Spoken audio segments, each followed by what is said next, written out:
एक जेनजी के आगे कैसे मोदी को अपना भाषण कुछ सेकंड के लिए ही सही लेकिन रोकना पड़ा। आखिर एक जेनजी की इतनी हिम्मत कैसे हो गई कि न केवल वो मोदी की रैली के अंदर जा घुसा बल्कि वो मोदी के मंच पर जा चढ़ा और उसने प्रधानमंत्री नरेंद्र मोदी की रैली के दौरान चलती रैली में अपना प्रोटेस्ट, अपना विरोध दर्ज करवा दिया। दोस्तों, इस बात का भरपूर ख्याल रखा जाता है पीएम मोदी की रैलियों में कि किसी भी तरह से कोई भी शख्स यहाँ पर काले झंडे ना दिखाए, विरोध प्रदर्शन ना करे। इनफैक्ट मुझे तो जानकारी ये भी मिली है कि मोदी की रैली में इस बात का ध्यान रखा जाता है कि कोई काले कपड़े पहन के ना आए, सिर्फ प्रोटेस्ट के नाम पर, मतलब इस तरह का भी प्रोटेस्ट कोई दर्ज ना करा पाए। लेकिन कुछ ऐसा हुआ अरुणाचल प्रदेश की रैली में जहां पर पीएम मोदी के मंच के बेहद करीब एक जेनजी पहुंच गया। एक 17 साल का युवा न केवल मंच के करीब पहुंच गया बल्कि उसने मोदी को मजबूर कर दिया कुछ सेकंड के लिए चुप होने में। दोस्तों, 3 दिन पहले मैंने आपको ये वीडियो दिखाया था। अरुणाचल प्रदेश में मोदी की रैली थी, वो बोल रहे थे धारा प्रवाह टेलीप्रॉम्प्टर से देखकर। दोस्तों, अचानक से एक युवक आया और उसने हाथ में एक कपड़ा लेकर प्रोटेस्ट दर्ज करवाया, जिसके बाद मोदी को कुछ सेकंड के लिए अपना भाषण रोकना पड़ा। वीडियो देखिए। विकास के लिए केंद्र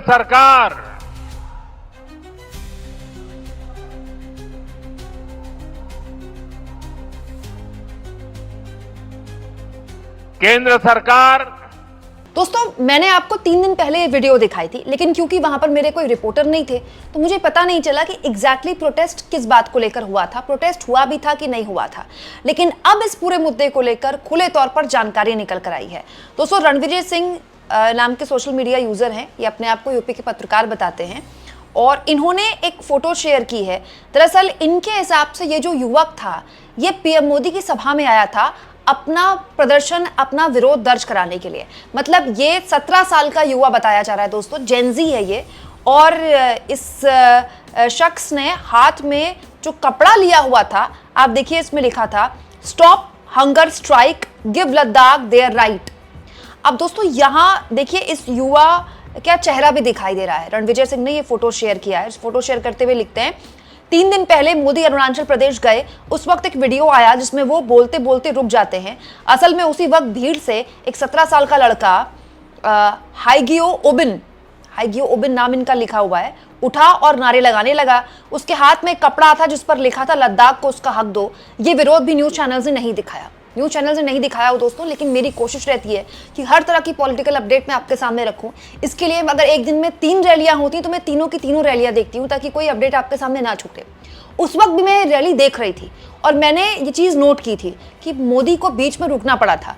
ना केवल रुकना पड़ा था बल्कि इस वीडियो में आप साफ तौर पर देखिए कि ये जो 17 साल का युवा है ये कैमरे के भी काफी करीब आ जाता है और जब ये अपना प्रोटेस्ट दर्ज करवाता है, अपना विरोध दर्ज करवाता है तो सामने बैठी पब्लिक भी खड़ी होने लगती है। कुछ सेकंड के लिए ही सही वहां पर हालात ऐसे लगे जैसे मोदी एम्बैरेस हो गए हैं। हालांकि उसके बाद इस युवा को वहां से हटा लिया गया। लेकिन दोस्तों, इस युवक ने बोला गया, ये इंपॉर्टेंट है, इस युवक ने हाथ में कपड़ा लिया हुआ था। अब आप कहें कपड़े में क्यों लिया हुआ था, पोस्टर बैनर लेकर क्यों नहीं आया था? दोस्तों, मोदी की रैली में इस बात का विशेष ध्यान रखा जाता है कि कोई भी आदमी पोस्टर या बैनर लेकर ना आए। तो हो सकता है कि इस 17 साल के बच्चे ने इस कपड़े में जो भी अपना विरोध था वो दर्ज कराने के लिए कपड़े में लिखा हो और उसके बाद उसको रैप करके, उसको फोल्ड करके अपनी जेब में रख लिया हो और उसके बाद ये कपड़ा इसने सबके सामने खोला हो। यहाँ पर इंपॉर्टेंट ये है दोस्तों कि ये जो 17 साल का युवा है, जेनजी है, ये लद्दाख की बात लिख रहा है। अब उस वक्त जिस वक्त ये रैली हो रही थी दोस्तों, उस वक्त सोलंग वांगचुक लद्दाख में जो उनकी मांग है लगातार उसको लेकर हंगर स्ट्राइक कर रहे थे, अनशन कर रहे थे कि लेह में कैसे जो सोनम वांगचुक का शांतिपूर्ण तरीके से अनशन चल रहा था वो हिंसक हो गया। कल सड़क पर जेनजीज उतर गए, युवा उतर गए और उन्होंने जबरदस्त तरीके से हिंसा की और हिंसा इतनी हो गई कि बीजेपी के दफ्तर को आग के हवाले कर दिया गया, पुलिस की गाड़ियों को निशाना बनाया गया, पुलिस को भी निशाना बनाया गया, सीआरपीएफ की गाड़ी को फूंक दिया गया, जिसके बाद 4 लोगों के मारे जाने की खबर है और 50 लोगों के आसपास बताए जा रहे हैं कि लोग इंजर्ड हैं। इस पूरे मसले को लेकर दोस्तों गृह मंत्रालय ने ऑफिशियल स्टेटमेंट जारी किया है। ये वो ऑफिशियल स्टेटमेंट है जिसमें गृह मंत्रालय ने इस पूरी हिंसा के लिए सोनम वांगचुक और उनके जो अनशन थे उसको जिम्मेदार बताया है। उन्होंने कहा कि सोनम वांगचुक ने ऐसा बयान दिया जिसके बाद हिंसा भड़की और वो अनशन क्यों कर रहे थे जबकि लगातार जो सरकार है वो लद्दाख की जो एपेक्स बॉडी है उससे लगातार बातचीत कर रही थी। हम लगातार बातचीत कर रहे हैं। 25 तारीख को भी हमारी बातचीत होनी थी, 26 तारीख को भी हमारी बातचीत होनी थी। उसके बावजूद भी सोनम वांगचुक ने भड़काऊ बयान दिए, जिसके बाद हिंसा भड़की। पूरा प्रेस नोट जो है वो सोनम वांगचुक के बयानों को ही जिम्मेदार बताता है इस हिंसा के लिए। लेकिन यहां ये बात समझ में आती है दोस्तों कि 3 दिन पहले ये 17 साल का युवा पीएम मोदी के सामने गुहार लगा रहा था, अपना विरोध दर्ज करवा था इस बात पे कि सोनम वांगचुक का जो हंगर स्ट्राइक है, जो उनका अनशन है, उसको खत्म किया जाए। दोस्तों, मैं कल भी कह चुकी हूं और बार बार कहती हूं कि मैं कभी भी नहीं चाहूंगी, किसी भी हाल में नहीं चाहूंगी कि मेरे देश में बांग्लादेश, श्रीलंका या फिर नेपाल जैसा हिंसा हो, जैसा प्रदर्शन हो, क्योंकि वो भारी अव्यवस्था लेकर आता है। लेकिन ये बात सच है कि लेह में जो प्रदर्शन हुआ और जो हिंसा हुई, उससे पहले ही लगातार इस तरह के प्रोटेस्ट दर्ज कराने के लिए पीएम मोदी की रैली तक युवा गया था। तो अच्छा होता दोस्तों कि इस युवा को पहले ही सुन लिया गया होता। दोस्तों, जब मैंने इस खबर को सर्च करने की कोशिश की तो बहुत सी खबरें इसको लेकर ऑलरेडी छपी हुई हैं। पीटीआई की खबर बताती है कि ये जो 17 साल का युवा है, हाईग्यो ओबिन जिनका नाम है, इनको सिक्योरिटी पर्सनल ने डिटेन कर लिया, सिक्योरिटी पर्सनल ने इनको ले लिया और इस पूरे मुद्दे को लेकर बीजेपी ने इस प्रोटेस्ट को, इस विरोध को दरकिनार कर दिया है, कहते हुए कि ये तो पब्लिसिटी स्टंट है। यहाँ पर लिखा हुआ है, BJP dismisses it as a stunt. ये एक स्टंट था पीएम मोदी के कार्यक्रम में इस तरह का खलल पैदा किया। इसके अलावा दोस्तों, ट्रिब्यून इंडिया ने भी इसको लेकर खबर छापी है। इसके अलावा कुछ और वेबसाइट्स ने भी इस तरह की खबर छापी है। लेकिन आप सोचिए कितनी इंपॉर्टेंट बात थी। पीएम मोदी के कार्यक्रम के इतने करीब, उनके स्टेज के इतने करीब, उनके कैमरामैन के इतने पास, कैमरामैन के लेंस के पास ये 17 साल का बच्चा जाने में कामयाब रहा।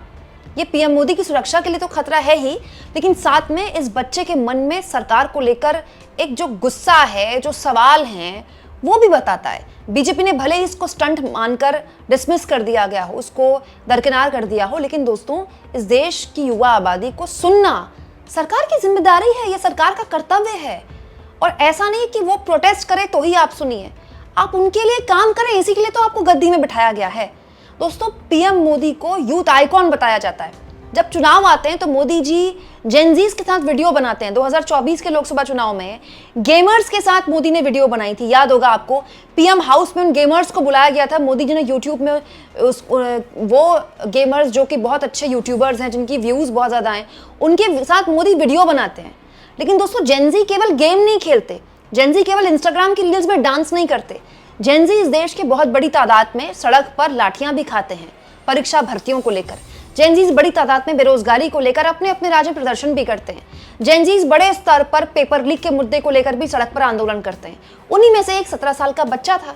ये भी हमारे ही देश का बच्चा है और ये सरकार से नाराज है और अपनी नाराजगी जाहिर करने के लिए ये मोदी के रैली के बीच आया और इसने अपने प्रोटेस्ट दर्ज करवाया। हालांकि दोस्तों, उस वक्त ये फोटो वायरल नहीं हुई। अब ये जब ये फोटो वायरल हुई, रणविजय सिंह जैसे लोगों ने इस फोटो को शेयर किया गया, तब लोग ये सवाल उठा रहे हैं कि लेह में जो हिंसा हुई उससे पहले ही एक बच्चा 17 साल का पीएम मोदी के सामने इस अनशन को लेकर, सोनम वांगचुक के अनशन को लेकर अपनी आवाज बुलंद करने गया था, तो फिर सरकार ने उस ओर पे जरूरी कदम क्यों नहीं उठाए।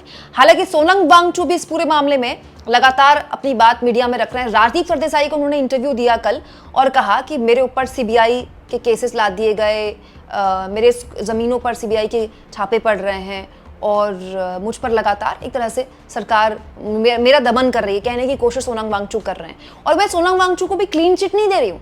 मैं ये नहीं कह रही हूँ कि गृह मंत्रालय जो बोल रहे हैं सोनम वांगचुक के लिए वो ठीक है। दोस्तों, मैं तो मानती हूँ कि गृह मंत्रालय अगर ये मानता है कि सोनम वांगचुक के बयान की वजह से हिंसा भड़की लेह में, तो उनको जेल में होना चाहिए, क्योंकि वो फिर ऐसा बयान देंगे तो जाहिर तौर पर उन पर कार्रवाई तो होनी चाहिए ना।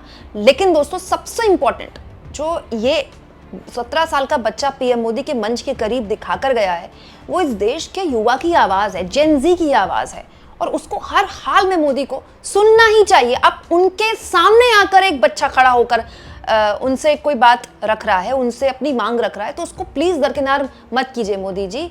इस जेनजी से आप चुनाव के दौरान वोट मांगते हैं, अब ये जेनजी आपसे कुछ कहना चाह रहा है, कम से कम उसको सुन तो लीजिए।